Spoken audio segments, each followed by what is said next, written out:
believe that God is preparing his children to be changed.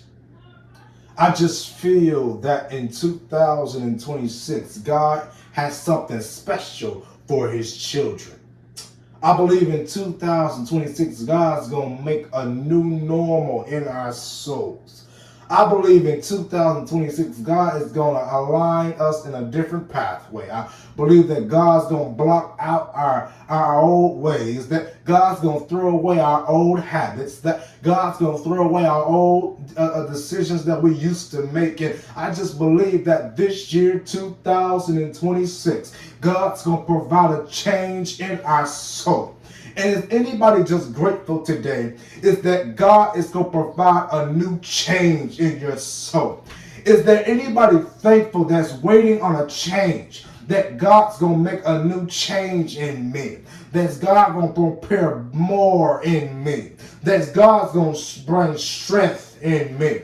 That God's going to provide rest in me. That God is going to provide reconciliation in me. That God's going to put an inner pivot in me. And is there anybody today that's just going to testify that they ought to taste and see that the Lord is good? Because when you get in the presence of the Lord, there's just something that has to change in your soul.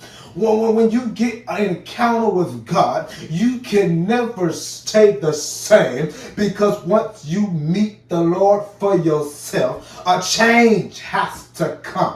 When you receive God for yourself, a change has to be made. When you receive God for yourself, a change has to come over you. So is there anybody today that's just going to say, I'm going to meet the Lord this year. I'm going to receive the Lord this year.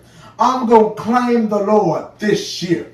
I'm going to position myself in his arms, because I want to receive a change in 2026.